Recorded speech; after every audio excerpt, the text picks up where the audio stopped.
Buenas tardes a todas y todos los asistentes aquí hoy en el Centro Cívico de Fontsanta Pacho de Cornellá de Llobregat y aquellos que nos veáis en diferido a través de nuestro canal de YouTube, nuestro Facebook, nuestro Instagram y allí donde nos encontréis, ¿no?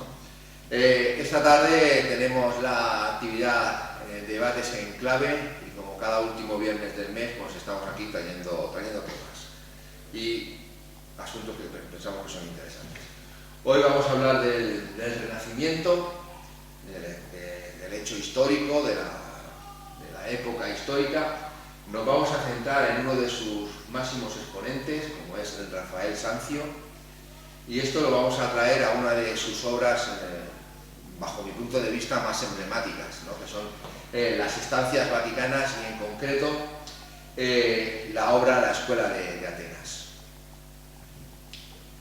Bien, para empezar vamos a contextualizar la sesión y vamos a hablar del Renacimiento, del movimiento y la época histórica.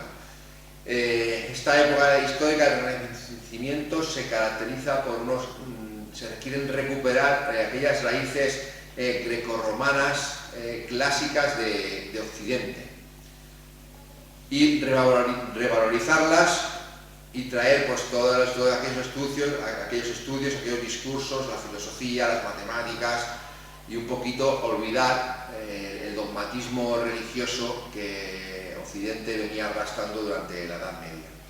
El nombre a esta época se da en el siglo XIX por el historiador francés Jules Michelet y el término lo que quiere decir es un renacer y un volver a surgir, ¿no?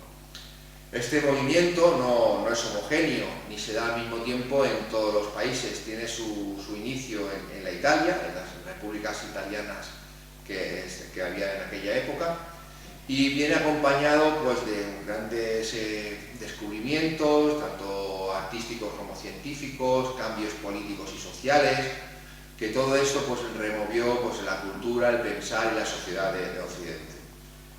Muchos grandes artistas de Occidente pues, viven y nacen en esa época y se desarrollan en esa época.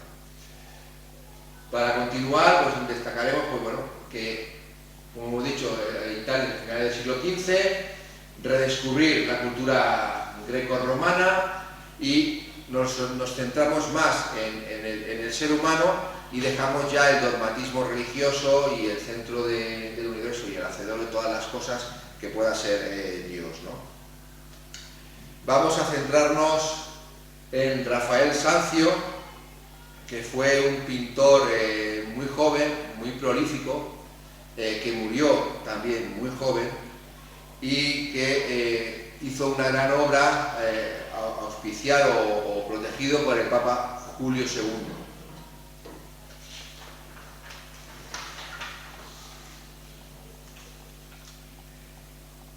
En esta época pues aparece la sociedad del Renacimiento, pues empieza un proceso de secularización, como he comentado antes, se centra en el antropocentrismo, aparece la idea de racionalismo, de usar la razón para explicar el hecho de las cosas físicas, hay una explosión del desarrollo científico, grandes invenciones, y aquí empieza el origen del individualismo.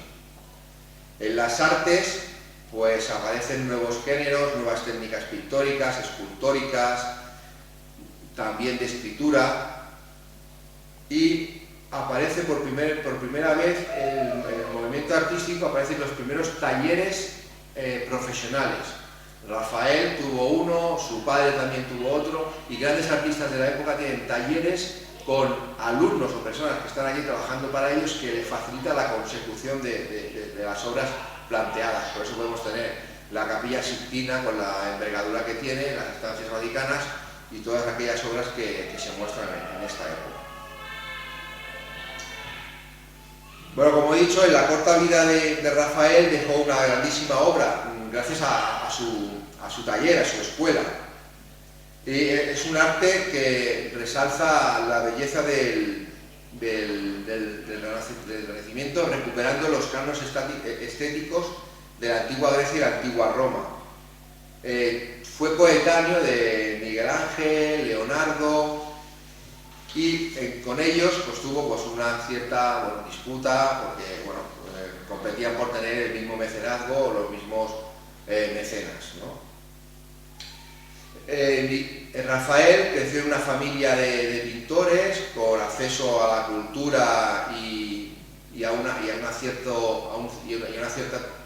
obtención de conocimientos, y hasta los 17 años estuvo trabajando en el taller de su padre, aprendiendo todas las técnicas. A partir de aquí marcha porque el padre ya lo ve que él no le puede enseñar más nada, y va a buscar y se va a Roma,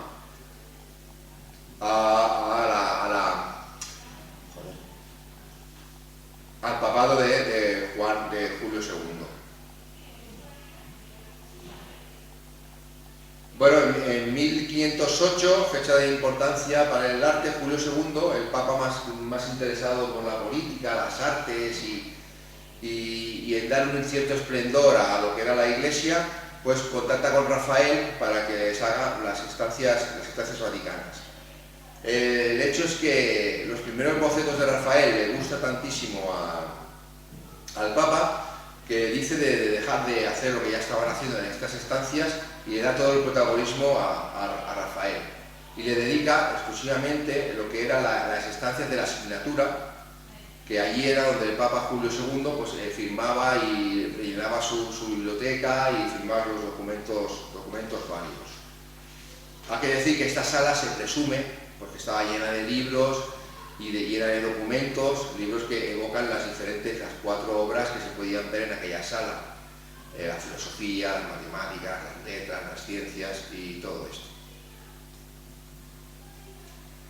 Bueno, dentro de esa sala, de la estancia de la Signatura o la estancia de Rafael hace 4 grandes obras. Me voy a centrar en lo que es la Escuela de Atenas y vamos a dar un breve recorrido por esta obra. Esta obra refleja el simbolismo de la verdad natural, donde los seres y los fenómenos naturales actúan o se manifiestan conforme a las leyes de la naturaleza, sin la voluntad humana. Y aquí podemos ver pues, la disposición de la obra. Una aclaración. Dentro de todo del contexto histórico que tú has puesto, creo que ha faltado una cosa que es fundamental, que es comentar que el Renacimiento, casualidad, coincide con la debacle absoluta del Imperio Bizantino.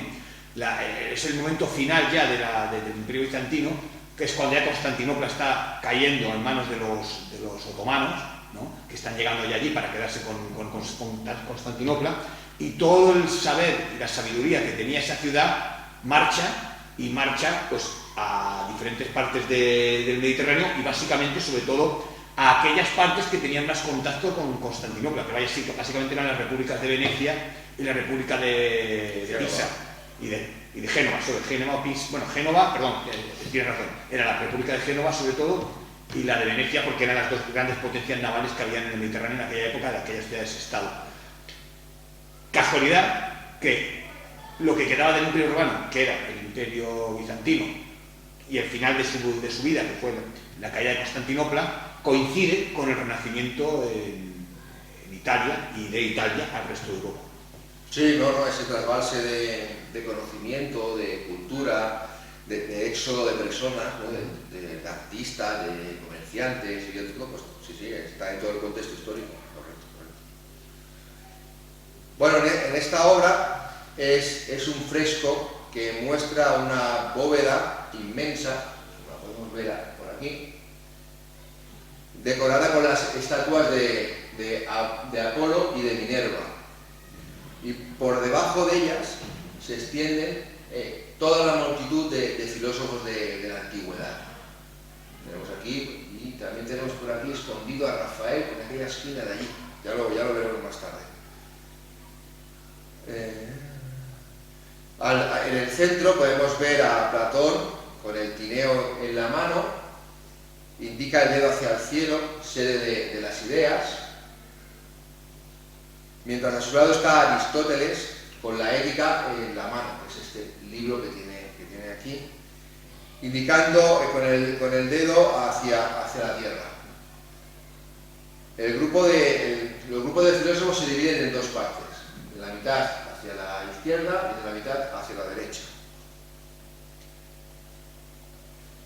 Y hay diferentes filósofos distribuidos por toda la sala en este cuadro.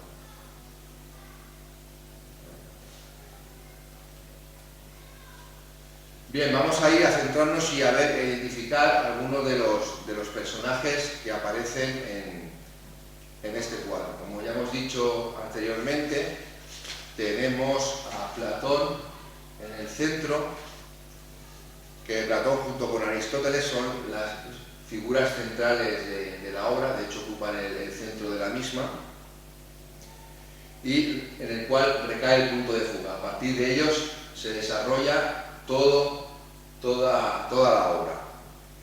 Rafael utiliza la imagen de su coetáneo Leonardo da Vinci, por el que debía sentir un gran respeto para representar al sabio, ¿vale? O sea, Platón pues es semejanza a Leonardo da Vinci. Platón mantiene una charla con Aristóteles, se ve ahí en esa postura, que es su alumno, y porta a la mano izquierda la obra del Tineo, un ensayo que abarca tres aspectos: lo cosmogónico, sobre el origen del universo; lo físico, sobre la estructura de la materia; y lo antropológico, sobre la naturaleza humana. Con el dedo apunta hacia arriba, haciendo alusión al concepto del mundo de las ideas, que es lo que establece Platón en su obra filosófica. Al lado, como hemos dicho, tenemos a Aristóteles, que comparte junto con Platón el protagonismo de la obra, su gesto contrapuesto, marcando el mundo material con su mano, y en su mano la obra de la Ética Nicomano. Lo pone, o sea, se puede ver en el libro, si te acercas al libro pone que es ese volumen. Aristóteles fue el creador de la lógica formal, la economía, la astronomía, precursor de la anatomía y la biología, y un creador de la taxonomía. Existe una tradición que identifica los rasgos de este personaje con otros arquitectos y escenógrafos y pintores italianos de la época. O sea, a ver si me sale. Bueno, fue igual que Platón, cogió de ejemplo a un famoso arquitecto de la época.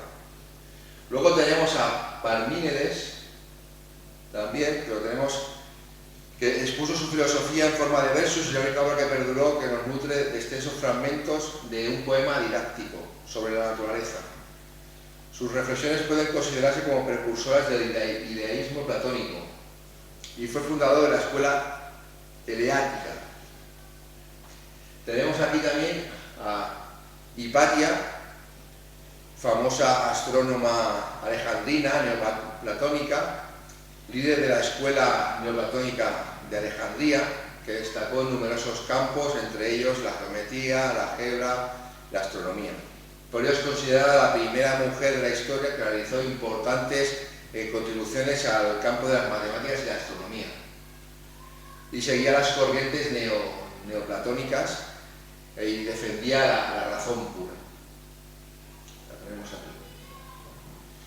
Diógenes, que lo tenemos aquí tirado en el suelo, aparece tumbado sobre los escalones con un gesto muy representativo de sobriedad, perteneciente a la escuela cínica, que se regía por los principios de autonomía y desprecio de los usos de la sociedad. Para Diógenes y los cínicos, la propiedad carecía de valor, y se dice que se enseñaba que el robo era admisible, ya que todas las cosas son propiedad de un sabio. Continuamos con Pitágoras, que lo tenemos aquí, que está absorto en su trabajo y parece sentado en primer plano. Delante de él, el alumno, el ángel, sostiene una pizarra que muestra el tetraquis. Aquí lo tenemos. Triángulo formado por 10 puntos distribuidos en 4 filas, con 1, 2, 3 y 4 puntos respectivamente, que representa la creación del universo, por lo que se entendía en aquel momento que era la creación del universo. Pitágoras reconocía en los números propiedades tales como la personalidad, la masculinidad, la feminidad, y lo describía como perfectos e imperfectos, bellos y feos. Para los pitagóricos, todo es número. El universo puede ser expresado y comprendido a través de las matemáticas. Tenemos a Sócrates. Sócrates lo tenemos aquí, ¿vale?, que es considerado uno de los tres máximos representantes de la filosofía griega junto a Platón y su discípulo Aristóteles. Fue el verdadero iniciador de la filosofía como tal, en cuanto que le dio un objetivo primordial de ser una ciencia que busca el interior del ser humano. El método de Sócrates era dialéctico. Después de plantear una proposición, analizaba las preguntas y respuestas y suscitaba interrogantes a las personas que lo escuchaban o que estaban con él en el aula. No está de más destacar que Aristóteles fue maestro de Alejandro Magno durante 3 o 4 años, con lo cual las ideas, toda la amalgama de ideas que están, o sea, Sócrates, Platón, Aristóteles, ¿no?, la tetrarquía esta, ¿no?, luego Alejandro Magno la expandió por el mundo conocido. De ahí que las ideas clásicas griegas se expandieran por todo ese mundo conocido, que a su vez, gracias a que se conservó en ese mundo conocido, se pudo conservar durante la Edad Media, porque si no se hubiera llegado a perder prácticamente todo, porque la gran mayoría de los textos originales griegos nos llegaron traducidos del árabe. Sí, correcto. Bueno, también con Alejandro también se adquirieron ideas de Oriente, o sea, también, fue en las dos bandas. Sí, pero los textos griegos llegaron a todo el mundo conocido a través de Alejandro Magno. Bueno, pues una vez que ya hemos identificado todos los personajes de la obra, vamos a hablar un poquito del simbolismo de la misma, ¿no? Aunque vamos a volver al anterior, dice, aunque todos los filósofos están elevados a través de la escalera, todos están por debajo de las dos deidades griegas, ¿no? Lo que quiere decir esta escalera es la ascensión en el conocimiento, pero ya Rafael marca que no se puede tener un conocimiento superior al que tienen los dioses, ¿vale? Siendo Rafael cristiano, en una cultura cristiana, podemos trasladar esto, ¿no? El ser humano no puede tener un conocimiento superior al de Dios, ¿no? Aunque la sociedad del Renacimiento se estaba secularizando y estaba poniendo al ser humano en el centro de las cosas, todavía perduraba, ¿no?, esa idea de que los dioses estaban por encima de los seres humanos. Lo que es curioso es que fueran los dioses y que la Iglesia aceptara este tipo de cuadros, porque no dejaba de ser un poco contradictorio con la idea de Dios único que tenía la Iglesia católica, y que aquí te aparezcan como parte superior, no un dios, sino dos dioses, y que ninguno de ellos sea el Cristo crucificado, porque imagen de Dios como tal no la tenemos. Bueno, se recupera la idea y el amor y esto por el mundo antiguo.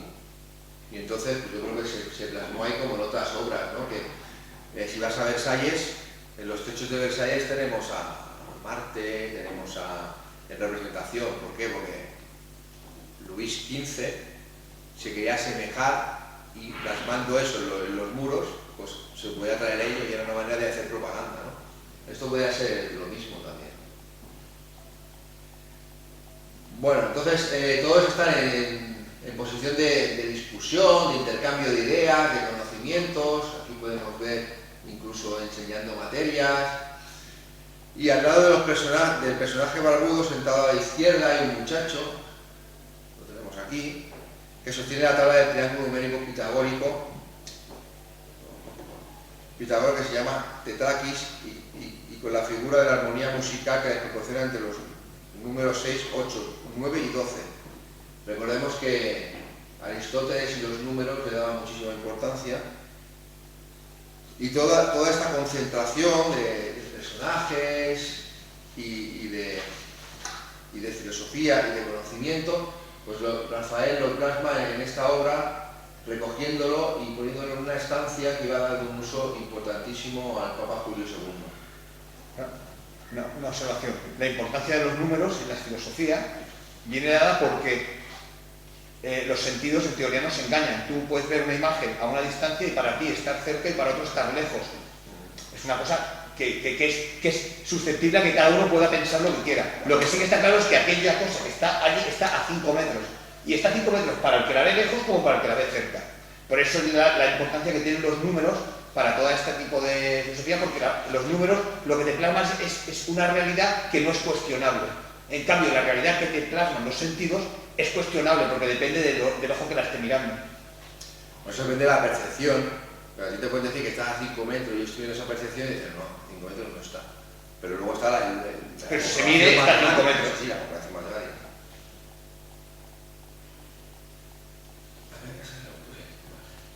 Bueno, algunos detalles más de la obra. Como escenario, Rafael representa 3 bóvedas de cañón sucesivas. Si la vemos aquí.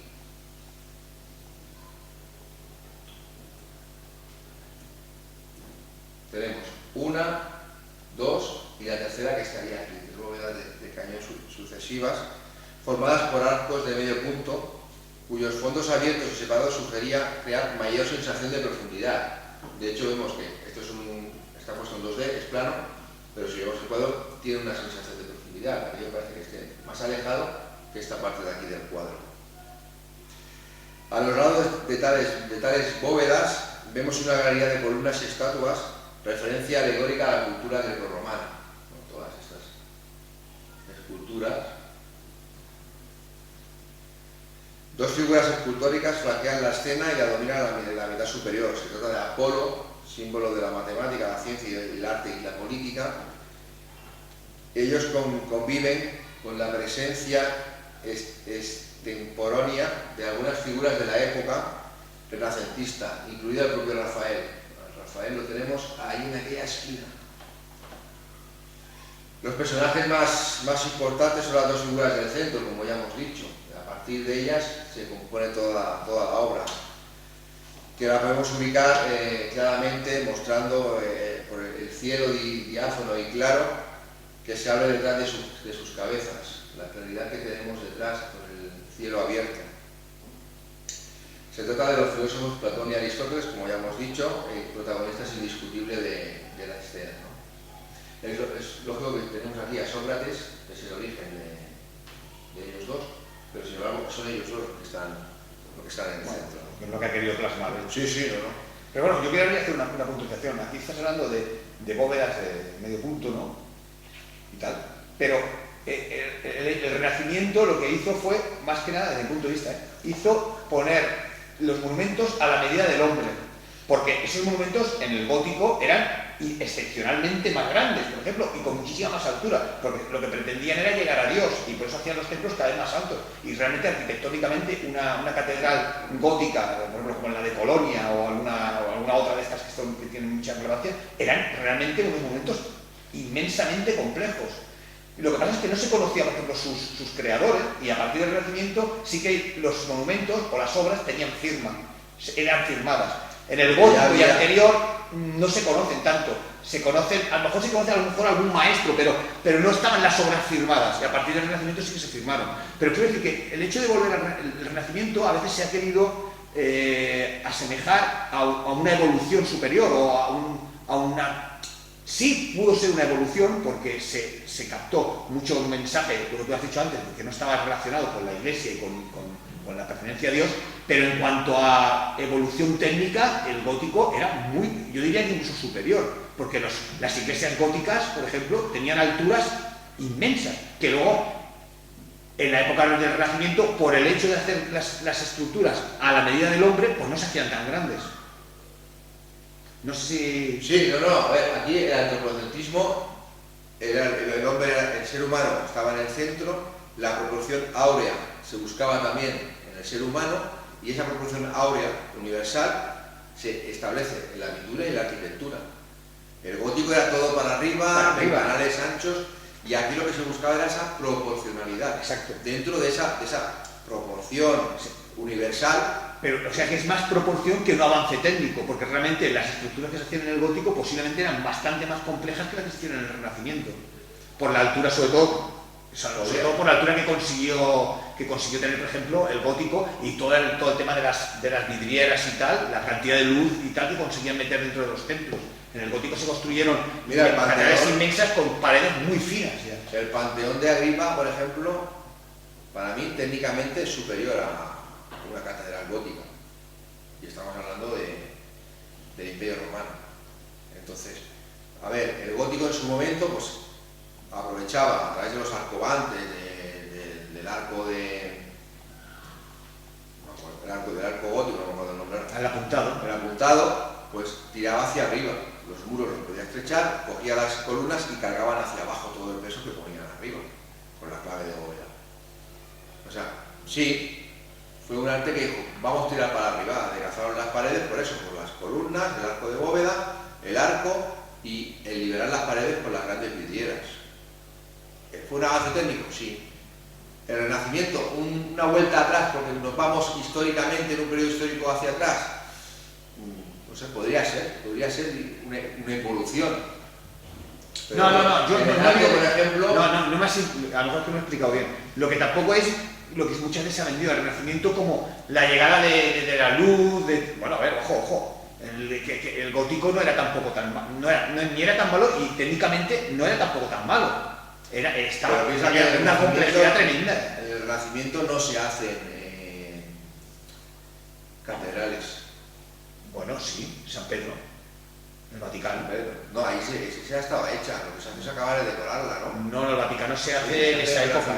Sí. Por ejemplo, la columnata y tal, todo es renacentista. Y la catedral diría que también, porque se asemejan, cogen el modelo de Santa Sofía, cogen los modelos que quedaron del Imperio Romano, sobre todo del Imperio Romano de Oriente, que es donde se conservó, porque en Roma solamente se conservó el Panteón, prácticamente. De la época romana que se conservara intacto fue solo el Panteón. O sea que la gran mayoría de los modelos que cogieron fueron de la zona oriental, básicamente Santa Sofía, porque el Vaticano no deja de ser sus cúpulas, intentan imitar a las cúpulas que se habían conseguido en el Imperio de Oriente, el Imperio Romano de Oriente. Sí. Bueno, pues todo esto pues sale en la obra, ¿no? Los personajes más importantes pues están ahí remarcados y señalados, y hay un compendio. O sea, si analizamos personaje a personaje nos podemos llevar aquí toda la tarde. Y todos son reconocibles porque están caracterizados para que así lo sea. Aquí también está Alejandro Magno, por cierto. ¿Quién? Alejandro Magno también está en la obra. Debería. No, está. No sé identificarlo ya más complicado. Alejandro Magno fue el mayor, bueno, el que hizo la expansión de todas las ideas griegas o de la época clásica, fue el mayor, bueno, a través de Aristóteles. Él luego conquistó el mundo entero y llevó todas esas ideas. Y al mismo tiempo también fue influenciado por todas las ideas de Oriente, porque en aquella época el centro del mundo estaba allí, no estaba en la zona del Mediterráneo, en este caso occidental, sino que estaba todo en el Mediterráneo oriental y toda la zona de Persia. Y Mesopotamia era la zona más rica y con mayor cultura. Hasta bien entrado el Imperio Romano, realmente la zona más rica culturalmente y más con mayor evolución era la zona oriental, la zona griega. No era la zona de aquí, de España. No, era la otra zona del Mediterráneo. Y de hecho, la gran mayoría de los mandatarios romanos, cuando les asignaban una zona en la que mandar, querían irse a Oriente, no querían irse a Occidente, porque era más rico. Bueno, pues aquí en esta obra lo que intenta representar, y lo hace Rafael, es a la Academia de Atenas, que fue fundada por Platón en el siglo IV a.C., para enseñar la filosofía, las matemáticas, la astronomía, la medicina y la retórica y todas las ciencias, ¿no? Y abrir un lugar donde debatir o intercambiar conocimientos. Esta academia, donde personalidades como Aristóteles, como ya he dicho, recibieron su formación, fue de gran importancia para el mundo antiguo y es esencial en el desarrollo de las ciencias en aquella época. Y su funcionamiento no fue continuo por diversas causas, tuvieron varias interrupciones. De hecho, el conocimiento siempre ha sido perseguido por los mandatarios, y aquí se quiere recoger y reconocer esto. Y dentro de las instancias vaticanas hay otras tres obras más, y viniendo a esto, dices, ¿por qué han puesto aquí olvidémonos de los dioses griegos o romanos y centrémonos en lo que quería transmitir el cuadro de aquí a allá, ¿no? Ese conocimiento, ese saber, y eso es lo que quería asemejarse el Papa Julio II. Yo tengo ese conocimiento porque en esas instancias habían grandes librerías con grandes volúmenes y había libros de filosofía, de poesía, de retórica, de todo, y era donde se recibía el Papa allí para firmar los documentos. Bueno, recordemos que en esa época todavía no había nacido la imprenta y No. que todos los libros eran hechos a mano, con lo cual una biblioteca en aquella época de 500 volúmenes era una pedazo de biblioteca, 500 volúmenes. Sí, no, y poseerlos requería una gran inversión. Claro, porque no lo sabía. No lo sabía. Y entonces, pues, como esta obra no está aislada, sino que rodea a la estancia esta, pues allí, en esa obra que se hizo nueva, construir ese ala, construir la nueva, Julio II, pues quiso mostrar pues todo esto, ¿no? Su poderío, su conocimiento, su albergar esa sabiduría y saber a Ese Papa de momento demuestra que tenía una mentalidad muy abierta porque querer poner allí a gente, que estos eran paganos. Bueno, de hecho fue también el que diseñó la célula que había existido. Pero digo que este es un cuadro de paganos. Sí. Porque ninguno de ellos no existía el cristianismo ni lo conocían. Ni lo conocían ni se les esperaba. Y muchos de ellos anteponen la razón sobre la fe, con lo cual no es precisamente una cosa que compre demasiado la Iglesia Católica, y menos en aquella época. Sí. Bueno, pues ya está. Si no hay más preguntas... ¿Alguien más quiere preguntar algo? ¿Más preguntas? ¿Alguien más? Pues